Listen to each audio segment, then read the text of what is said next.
You saw a forum with the President of the United States Thursday. I hope you watched some of it. I thought it was a wonderful civic lesson. We've had too much yelling and screaming at one another in America. These town meetings, people came and they thought it was a time just to yell and scream at people, to shout down people, to make sure that nobody listened, whether it was the member of Congress holding the town meeting or the people coming to the meeting. I had 1,500 people down in Charles County come. I don't know whether Yvette was there. I know some of you were there, and the pastor was there. And let me say, my judgment. You see whether you agree. There were 1,500 people there. Actually, there are 1,499. That's pretty close to 1,500. I rounded up. 1,500 people there, and my judgment, I would say there were at least 500 people, obviously supporters of a health care program.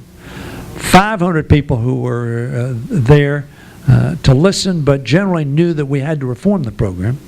About another 200, 250 people who were there that were somewhat skeptical, but were willing to listen. And 250 people came to just shout and scream and holler and tell me, I was lying to them, the president was lying to them, and they'd stay out of their health care. I hope you saw, and the public, and I said this the other day to the press, the public is saying about this health care bill, they don't like the bill. However, when you ask them about each component part of the bill, yeah, I'd like that. I don't think insurance companies ought to tell me if I lose my job and then I go to get insurance that my daughter has diabetes and therefore that's a pre-existing condition they won't cover. Almost everybody polled, about 72%, say, well, that not ought to be the case. Well, we preclude that in the bill. Or have a lifetime limit. You get too sick, we're just going to kick you off.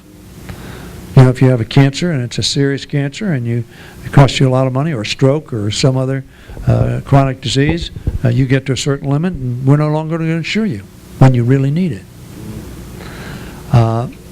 People say, well, no, that doesn't make sense. We don't change that. We change that in our bill. We'll have a marketplace that is transparent where you can see the prices and what you're going to get and know what the circumstances are, and you can be a smart consumer and compare in an open, transparent market. We do that in our bill. People say that makes sense. Now, people say they don't want government in health care. It always surprises me when they say they don't want government in health care. I don't know that I'm going to do this, but I'd love to introduce a bill which says that, okay, we're going to eliminate Medicare. See how many people vote for that. Introduce a bill and say, okay, we're going to eliminate Medicaid. We're not going to make sure that poor people have health care. And then the kicker is going to be this. Hear this. We're going to eliminate socialized medicine in America. In other words, so you understand, we're going to shut down the veterans' health care centers, the veterans' hospitals. We're going to fire the docs from the VA hospitals. We're going to fire the nurses from the VA hospitals. I was up in Connecticut speaking for somebody, and they came up to me and said, I don't get what all these people say. I'm a veteran, and I tell you what, they give me great care at the VA medical hospital. It's a very efficient, well-run system. Now, what we do on the health care is to create exchanges for private sector insurance companies going to private doctors just like you do in Medicare. The difference, Medicare is a single payer.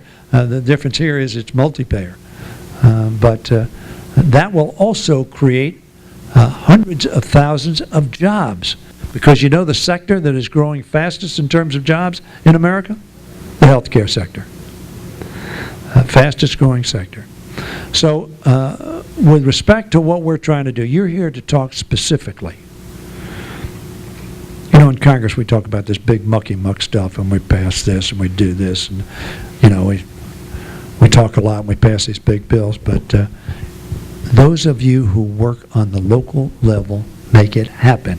Not me. You make it happen. I can appropriate a lot of money working with 217 other people in the House, hopefully 51 people in the Senate, not 60. This business of, there's some people in America, let me say something about this. Some people in America who think there's something magic about having to have 60% of the vote. In America, we believe the majority can do things. That's a democracy. And so, frankly, we may have to try to have an astounding, incredible, shocking process in the United States Senate and imposing upon them a majority rules. I know that'll be really surprising thing for people. So I wanted to come here because we're going to be working on jobs. We got a jobs bill that's pending now. We're going to pass it hopefully this coming week. It's a small bill, but it seeks to move us ahead. And as Senator Reid said, it's a jobs agenda, not just this bill, but a jobs agenda to make sure that people are trained and educated. That's part of a jobs agenda. Valerie Jarrett said that this morning. Education is the key. You all know that. Getting jobs going, some tax credits, some credits for investment, tax credits, technology, research, development, investing in all of those things to create jobs. Maybe we'll even create some direct jobs. A lot of talk about that. That's what Roosevelt did, doing things that needed to be done, giving people the dignity of earning their pay. Now let me tell you what happened, and I'll end with this. This past Thursday and Friday, I went over to the floor of the Senate. One United States Senator objected after we passed an extension of 6 things, 2 of which unemployment insurance and COBRA coverage. That's simply a fancy word for making sure people can keep their health care with some help from us, because when they lose their job they can't afford health care, so we need to give them some help, which is cheaper than them going to the emergency room of a hospital not having it. Remember I told you about that demonic driver, so 100 versus 290,000? We lost the child. That's the most important thing. But just in if you don't care about people, which I hope everybody does, just care about the economics. It is cheaper to invest in keeping people healthy than it is getting them well.